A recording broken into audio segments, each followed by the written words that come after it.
Hello everyone, good morning to all of you and welcome to online study point. दोस्तों, आज है 24 मई और आज के इस वीडियो में हम 24 मई से रिलेटेड करंट अफेयर के सभी इंपॉर्टेंट क्वेश्चन को कवर करेंगे। तो यदि आप लोगों को इस वीडियो की पीडीएफ चाहिए तो आप हमारे इस मोबाइल एप्लीकेशन को भी इंस्टॉल कर सकते हैं, लिंक डिस्क्रिप्शन बॉक्स में दी हुई है। और देखिए, कल जो मैंने आप लोगों को एक सवाल बताया था, इसमें मैंने आप लोगों को गलती से बता दिया था कि ये हाल ही में केन्या की राष्ट्रपति बनी है, जबकि ये केन्या की पहली महिला मुख्य न्यायाधीश बनी है। तो प्लीज़ इसे आप करेक्ट कर लीजिएगा, हालांकि पीडीएफ में इसे मैंने मॉडिफाई कर भी दिया था। स्टार्ट करते हैं हमारा पहला क्वेश्चन। हाल ही में डीआरडीओ ने एक कोविड-19 एंटीबॉडी डिटेक्शन किट डेवलप की है और इसे क्या नाम दिया गया है? तो इसे नाम दिया गया है डिपकोविन। डेवलप की किसने है? डीआरडीओ ने। ये है एक एंटीबॉडी डिटेक्शन किट। इसके बारे में यदि हम बात करें तो इसका मेन पर्पस है मानव सीरम या प्लाज्मा में एंटीबॉडी का गुणात्मक पता लगाना। अब ये सीरम क्या होता है? तो यदि रक्त में देखा जाए तो इसमें 60% क्या पाया जाता है, मतलब कि लगभग 60% इसमें पाया जाता है प्लाज्मा, और बाकी का जो 40% है इसमें पाया जाता है कार्पल्स, जिसे आप रुधिराणु भी कह सकते हैं। इसमें क्या क्या आता है?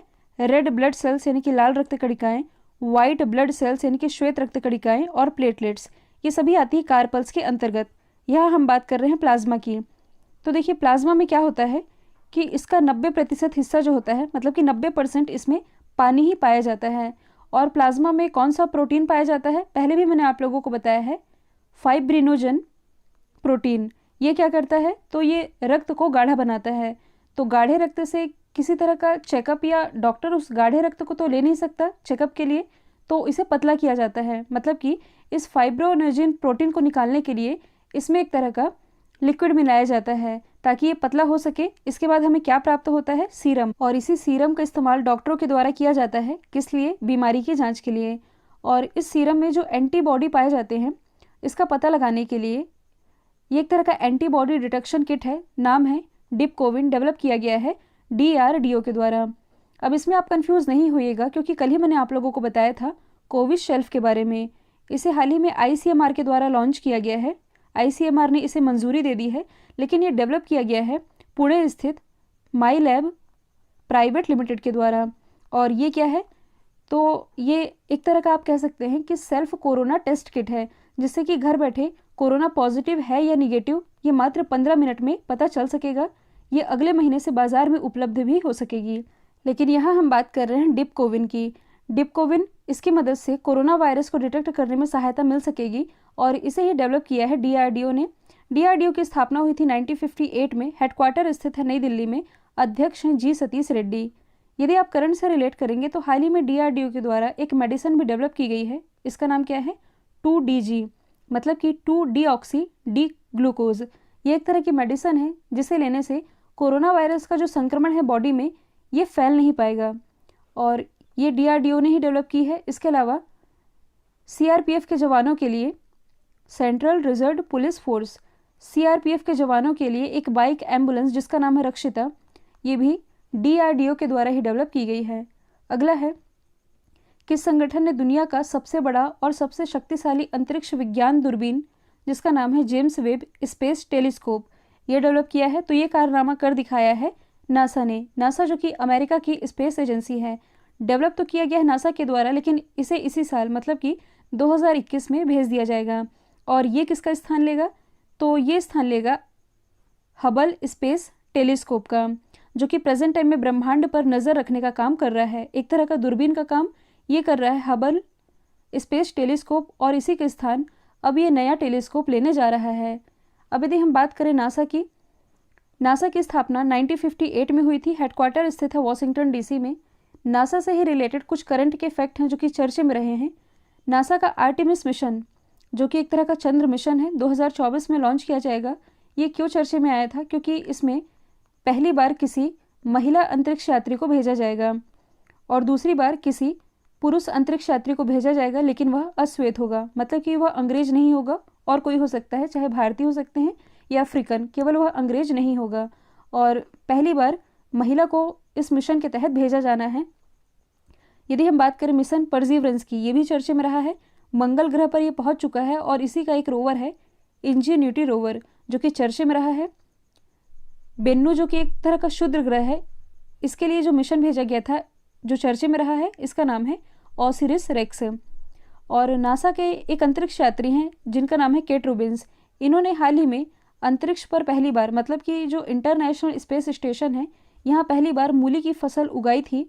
और इस नासा के द्वारा इस एक्सपेरिमेंट को क्या नाम दिया गया था? Plant habitat 02। तो ये भी आप याद रख सकते हैं। अगला क्वेश्चन है, हाल ही में प्रधानमंत्री स्वास्थ्य सुरक्षा योजना के तहत कितने एम्स की स्थापना को मंजूरी दी गई है? तो इस योजना के तहत कुल 22 एम्स बनाए जाएंगे।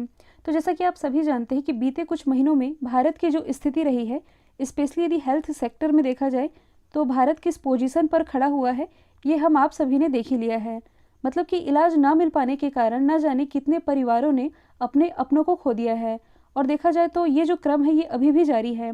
तो भविष्य में ऐसी कोई संभावना न रह जाए, सबको प्रॉपर इलाज मिल सके, इस उद्देश्य से भारत ने, मतलब कि प्रधानमंत्री स्वास्थ्य सुरक्षा योजना, इसके तहत 22 एम्स को मंजूरी दी गई है। और इस 22 एम्स में से 6 बने हैं, बाकी बन रहे हैं। 6 एम्स जो कि बन चुके हैं ये कौन कौन से हैं?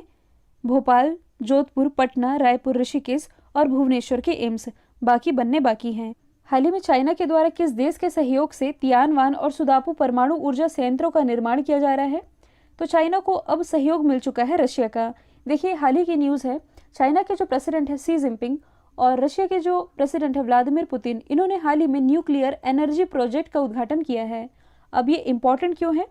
तो माना यह जा रहा है कि ये जो प्रोजेक्ट होगा ये ईरान और नॉर्थ कोरिया को भी फ़ायदा पहुंचा सकता है।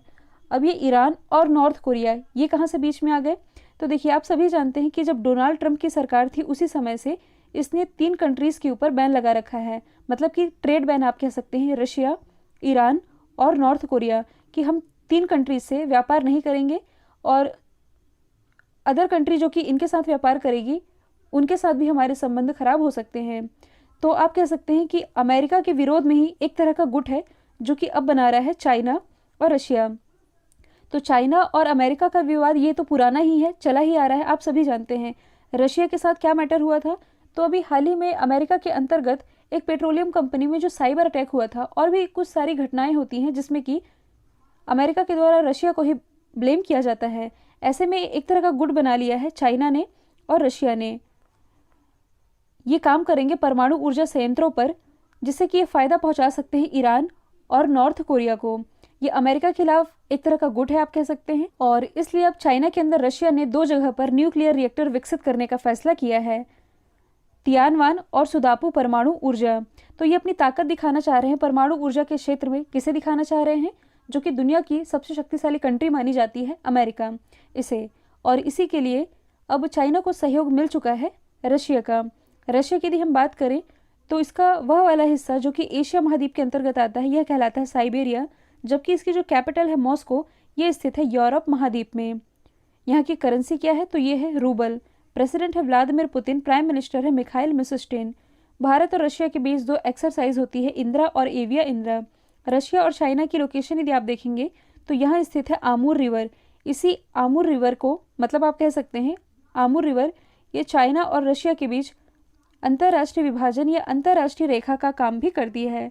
हाल ही में रशिया के द्वारा बैकाल सी में एक अंडर वाटर टेलीस्कोप भी लॉन्च किया गया था। साथ ही दुनिया का पहला तैरता हुआ परमाणु रिएक्टर जिसका नाम है एकेडेमिक लोमोनोसोव, ये भी रशिया के द्वारा ही लॉन्च किया गया था। अगला क्वेश्चन है, हाल ही में किस देश की संसद भंग कर दी गई है? तो हाल ही में नेपाल की संसद ये भंग कर दी गई है। यदि आप लोगों को याद होगा तो कुछ दिन पहले मैंने आप लोगों को बताया था कि नेपाल के जो प्राइम मिनिस्टर थे ये अपना बहुमत सिद्ध नहीं कर पाए थे, जिसके कारण इन्हें इस्तीफा देना पड़ा था। जिसके बाद से यहाँ की जो प्रेसिडेंट है, इनका नाम क्या है? विद्या देवी भंडारी। इन्होंने दोनों पार्टियों को ही, मतलब कि एक तो केपी शर्मा ओली की पार्टी है, एक अदर पार्टी है, इन दोनों को ही समय दिया कि आप लोग अपना बहुमत सिद्ध कीजिए और मुझे बताइए और आ करके अपनी सरकार बना लीजिए। दोनों पार्टी के पास बहुमत नहीं था, ऐसे में इन्होंने अपने स्वविवेक का प्रयोग किया। मतलब कि जो विद्या देवी भंडारी, इन्होंने अपने स्वविवेक का इस्तेमाल करते हुए दोबारा से केपी शर्मा ओली को ही यहाँ का प्राइम मिनिस्टर बना दिया, क्योंकि माना जाता है कि जो विद्या देवी भंडारी हैं ये कहीं ना कहीं केपी शर्मा ओली की ही सपोर्टिव हैं। तो अभी क्या हुआ है कि इन्होंने फिर से ये बहुमत प्राप्त नहीं कर पाए हैं, दोनों ही पार्टियां ये बहुमत प्राप्त नहीं कर पाई, जिसके बाद से यहाँ की जो राष्ट्रपति है इन्होंने नेपाल के संविधान को जो अनुच्छेद 76(7) है ये इन्हें शक्ति देता है कि ये संसद को भंग कर सकती हैं। तो इसी के तहत इन्होंने यहाँ की संसद को भंग कर दिया है। अब भंग कर दिया गया है, इसका क्या मतलब है कि अगले 6 महीने के भीतर भीतर ये चुनाव की तारीख की घोषणा कर सकते हैं और फिर से चुनाव होंगे और देखा जाएगा कि अब नए प्राइम मिनिस्टर कौन चुन करके आते हैं। साथ ही आप लोग ये भी याद रखेंगे, यदि आपसे पूछा जाए कि दुनिया का सबसे नवीन संविधान, मतलब कि जो नया नया बना है, ये नेपाल का ही है। ये बना था 2015 में। नेपाल की यदि हम बात करें तो इसकी राजधानी है काठमांडू और इसी काठमांडू में हेडक्वार्टर स्थित है सार्क का। नेपाल में स्थित है दुनिया की सबसे ऊंची चोटी जिसका नाम है माउंट एवरेस्ट। हाल ही में माउंट एवरेस्ट पर 25वीं बार चढ़ाई करने वाले विश्व के पहले व्यक्ति ये बने हैं कामी रीता शेरपा, जो कि बिलोंग करते हैं नेपाल से। साथ ही एक फैक्ट तो आप लोगों को रट ही चुका होगा, चाइना के द्वारा इसी माउंट एवरेस्ट पर एक कोरोना विभाजन रेखा भी खींची गई है। अगला क्वेश्चन है, अंडर 17 महिला फुटबॉल वर्ल्ड कप 2022 ये किस देश में आयोजित की जाएगी? तो इसे होस्ट करेगा अपना देश भारत। अब यदि हम बात करें फीफा की, जो कि पूरे विश्व में इस फुटबॉल प्रतियोगिता को रेगुलेट करवाता है, इसके द्वारा ये अंडर 17 महिला फुटबॉल विश्व कप का 7वां संस्करण होगा, जो कि आयोजित किया जाना है 2022 में, मतलब कि अगले साल। फीफा की फुल फॉर्म बनती है federation international the football association. स्थापना हुई थी 1904 में। हेडक्वार्टर स्थित है ज्यूरिख स्विट्जरलैंड में। अध्यक्ष गियानी इन्फेनिटो। और यदि आप करंट से रिलेट करेंगे तो हाल ही में इसी फीफा के द्वारा पाकिस्तान फुटबॉल फेडरेशन और जो चार फुटबॉल फेडरेशन हैं इन्हें निलंबित कर दिया गया है। अगला है, हाल ही में भारत और किस देश ने सैन्य सहयोग के साथ साथ समुद्री मुद्दों पर समझौता ज्ञापनों पर नवीकरण किया है? तो ये किया गया है ओमान के साथ। मतलब कि भारत और ओमान के संबंध ये तो पहले से ही अच्छे हैं। मैप में यदि आप देखेंगे, ये है इंडिया की लोकेशन और ये है ओमान, तो इसके रिश्ते तो पहले से भी अच्छे रहे हैं। तो अब इन दोनों देशों ने सैन्य सहयोग के लिए साथ ही समुद्री मुद्दों पर एक समझौता ज्ञापन पर हस्ताक्षर किए हैं साथ साथ काम करने के लिए। ओमान की यदि हम बात करें तो इसकी कैपिटल है मस्कट और करेंसी क्या है, ये है ओमानी रियल। यहाँ बात की जा रही है सैन्य सहयोग की, तो यदि आप कुछ रिलेट कर सके, हाल ही में भारत और ओमान के बीच एक एक्सरसाइज का भी आयोजन किया गया था। एक्सरसाइज का नाम क्या है, नसीम अल बहर। इसका 12वां संस्करण था जो कि भारत में ही आयोजित किया गया था, गोवा में। अगला है, भारतीय नौसेना के किस विध्वंसक को हाल ही में सेवा मुक्त किया गया है? तो हाल ही में जो INS राजपूत है इसे छुट्टी दे दी गई है। छुट्टी दे दी गई है कहने का मतलब है कि अभी हाल ही में 21 मई की बात है, इसे ध्वस्त किया गया है विशाखापट्टनम में। और इसे कमीशन कब किया गया था? इंडियन नेवी में इसे शामिल किया गया था 1980 में। और ये जो INS राजपूत है इसे रशिया के द्वारा डेवलप किया गया था और इसका मूल रूसी नाम ये है नादे जनी, और इसे अभी ध्वस्त किया गया है। अगला है, हाल ही में सच कहूँ तो ये किसकी आत्मकथा है? तो ये आत्मकथा है नीना गुप्ता की। नीना गुप्ता, इनकी स्टोरी शायद आप लोगों ने पढ़ी भी होगी, काफ़ी इंटरेस्टिंग स्टोरी है। इन्होंने अपनी लाइफ के अप्स एंड डाउन के बारे में सारी चीज़ें पब्लिकली शेयर की है। इन्हीं की ये आत्मकथा है जिसका नाम है सच कहूँ तो, जो कि अभी लॉन्च होने ही वाली है। नीना गुप्ता, इन्हें नेशनल अवार्ड से भी सम्मानित किया जा चुका है। अब यदि हम बात करें अरुंधति रॉय की, तो इनकी एक प्रसिद्ध किताब है जिसका नाम है the God of small things, जिसके लिए इन्हें 1997 में मैन बुकर प्राइज से भी सम्मानित किया गया था। साथ ही लास्ट ईयर ही सितंबर 2020 में इनकी एक और किताब लॉन्च हुई है, इसका नाम है आज़ादी। यदि हम बात करें शशि थरूर की, तो इनके द्वारा जो किताब लिखी गई है इसका नाम है द पैराडॉक्सियल प्राइम मिनिस्टर, जबकि द एक्सीडेंटल प्राइम मिनिस्टर ये लिखी गई है संजय बारू के द्वारा। यदि हम बात करें प्रसिद्ध राइटर रस्किन बॉन्ड की, तो इनके द्वारा एक किताब लिखी गई है, इसका नाम है how to become a writer. अगला है, हाल ही में किस राज्य सरकार ने mission oxygen self reliance launch किया है? ये लॉन्च किया गया है महाराष्ट्र गवर्नमेंट के द्वारा। तो आप सभी जानते हैं कि भारत में सबसे ज़्यादा केसेस ये महाराष्ट्र में ही हैं और यहाँ जो कोरोना के पेशेंट हैं इनके इलाज के लिए लिक्विड मेडिकल ऑक्सीजन, इसकी मांग लगातार बढ़ी रही है। वर्तमान में यदि देखा जाए तो महाराष्ट्र की ऑक्सीजन उत्पादन की जो क्षमता है ये है 1300 मीट्रिक टन पर डे, और इसे बढ़ाने के लिए मतलब कि राज्य सरकार को प्रतिदिन ज़रूरत है 3000 मीट्रिक टन ऑक्सीजन की। तो इस लक्ष्य को पूरा करने के लिए मतलब कि 3000 मीट्रिक टन प्रतिदिन ऑक्सीजन का उत्पादन हो सके, जो इसका उत्पादन करेगा इन्हें प्रोत्साहित किया जाएगा। इस तरह की योजना है oxygen mission oxygen self reliance launch की है महाराष्ट्र गवर्नमेंट ने।